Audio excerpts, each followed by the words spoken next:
नमस्कार बच्चों, आज का हमारा विषय है अशुद्धि संशोधन। बच्चों, भाषा की संरचना में वाक्यों का बहुत अधिक योगदान होता है। बिना वाक्यों की शुद्धता के हम भाषा की शुद्धता की बात भी नहीं कर सकते। वाक्यों को शुद्ध रूप में लिखने के लिए हमें वर्ण, शब्द, वाक्य इन सभी विषयों के नियमों को जानना होता है। व्याकरण के नियमों का प्रयोग करते हुए हमें वाक्य संरचना में जिन बातों पर विशेष ध्यान देना चाहिए वे इस प्रकार है। सबसे पहले देखिए, वाक्य में प्रयुक्त पद अपने निश्चित स्थान पर ही प्रयोग किया जाना चाहिए। वाक्य में प्रयुक्त पदों का परस्पर संबंध स्पष्ट होना चाहिए। कर्ता पहले और अंत में क्रिया आनी चाहिए। सकर्मक वाक्य में कर्ता के बाद कर्म फिर क्रिया होती है। तो देखिए, हम जानेंगे आज लिंग संबंधी अशुद्धियां, वचन संबंधी अशुद्धियां, कारक संबंधी अशुद्धियां और सर्वनाम संबंधी अशुद्धियां। सबसे पहले हम लिंग संबंधी अशुद्धि किस प्रकार की होती है उसे जानेंगे। यहाँ देखिए, एक तरफ अशुद्ध वाक्य लिखे हैं और दूसरी तरफ शुद्ध वाक्य लिखे हैं। जरा देखिए, शाम का वक्त था, ठंडी हवा बह रहा था। तो हवा बह रहा था नहीं होता, हवा क्या होती है? हवा बह रही थी। तो शुद्ध वाक्य क्या होगा? शाम का वक्त था, ठंडी हवा बह रही थी। तो यहाँ पर इस प्रकार की अशुद्धि देखी गई है। दूसरा वाक्य देखिए, मैंने मजे से आम खाई।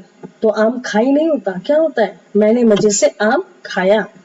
इसी प्रकार अगला वाक्य देखिए, बहुत से पेड़ जल गए। पेड़ जल गई नहीं होता, क्या होता है? हम किस प्रकार बोलते हैं? बहुत से पेड़ जल गए। तो इस प्रकार लेख संबंधी अशुद्धियों को हम शुद्ध रूप में इस प्रकार से लिखते हैं। अगला देखिए, वचन संबंधी अशुद्धि। तो देखिए, पहला वाक्य, प्रत्येक छात्रों को शुल्क देना होगा। तो यहाँ देखिए, प्रत्येक में सभी छात्र पहले ही सम्मिलित हो गए। तो यहाँ छात्रों बहुवचन रूप का तो प्रयोग नहीं करना चाहिए था। तो शुद्ध वाक्य क्या होगा? प्रत्येक छात्र को शुल्क देना होगा। तो ये क्या है? हमारा सही वाक्य है, शुद्ध वाक्य। इसी प्रकार दूसरा वाक्य देखिए, इसकी याद में आंसू बहने लगा। इसकी याद में बोलेंगे या उसकी याद में? उसकी याद में बोलेंगे। तो इसकी शब्द का प्रयोग यहाँ पर गलत है। देखिए, उसकी याद में आंसू बहने लगा नहीं, बहने लगे। ठीक है, तो इस प्रकार हम इस वाक्य को इस तरह से शुद्ध रूप में लिखेंगे। अब देखिए, वह जल्दी जल्दी खाने लगी। एक तो हम वह लगा रहे हैं और फिर बोल रहे हैं वह जल्दी जल्दी खाने लगी। तो खाने लगे तो गलत हो गया ना यहाँ पर। अब क्या करेंगे इसको सही? अब इसको किस प्रकार से सही करेंगे? देखिए, वह जल्दी जल्दी खाने लगे। ये यहाँ पर इसका सही रूप है। तो या वह का जो प्रयोग किया गया है ये गलत है, गलत वचन लगाया गया है। तो यहाँ पर इस प्रकार से वह लगाएंगे हम।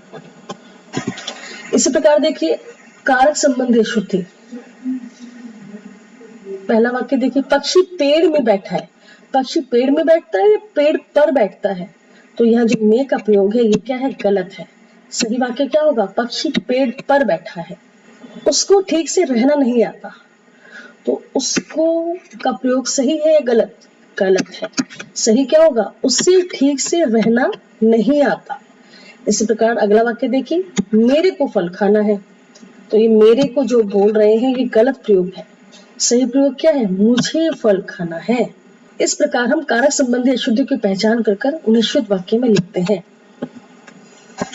अब अगला देखिए, संज्ञा संबंधी अशुद्धि। पहला वाक्य देखिए, वह शनिवार के दिन चला गया। शनिवार के दिन, शनिवार भी बोल रहे हैं और दिन भी बोल रहे हैं। तो शनिवार अगर हम बोल रहे हैं तो दिन तो इसमें ही शामिल है ना। तो यहाँ पर अलग से दिन को लिखने की आवश्यकता नहीं है, ये गलत प्रयोग किया गया है। तो सही वाक्य क्या होगा? वह शनिवार को चला गया। अगला वाक्य देखिए, हमें अपने देश पर अहंकार है। देश पर अहंकार होता है या गर्व होता है? गर्व होता है ना। तो अहंकार का प्रयोग यहाँ पर गलत किया गया है। हम कैसे बोलेंगे? हमें अपने देश पर गर्व है। इसी प्रकार देखिए, कुछ दुर्जन व्यक्तियों ने आतंक फैला रखा है। कुछ दुर्जन, कुछ और दुर्जन और यहाँ व्यक्तियों। तो जरा देखिए, दुर्जन भी बोल रहे हैं, कुछ भी बोल रहे हैं और व्यक्तियों भी बोल रहे हैं। तो यहाँ पर हम इसको इस तरह से बदलेंगे कि कुछ दुर्जनों ने। तो दुर्जनों में वही व्यक्ति आ गए, एक से अधिक, दुर्जनों ने आतंक फैला रखा है, तो ये प्रयोग सही है और ये प्रयोग गलत है। इसी प्रकार देखिए अगला, सर्वनाम संबंधी शुद्धि। मेरे से अब चला नहीं जाता, तो मेरे से जो यहाँ पर आया है सर्वनाम, ये गलत है। इसको कैसे लिखेंगे हम? मुझसे अब चला नहीं जाता, ये शुद्ध वाक्य है। इसी प्रकार दूसरा वाक्य देखिए, तुम तुम्हारा काम ईमानदारी से करो। तो तुम बोल रहे हैं तुम्हारा, यहाँ पर इसको रिपीट कर रहे हैं, तो ये सर्वनाम जो यहाँ पर लगाया है ये गलत है। यहाँ पर इसको कैसे शुद्ध रूप में लिखेंगे? तुम अपना काम ईमानदारी से कर, यह इसका शुद्ध रूप है। इसी प्रकार देखिए, तुम्हारे खाने में कोई गिर गया है। कोई गिर गया है, ये तो गलत है। खाने में कोई गिरता है या कुछ गिरता है?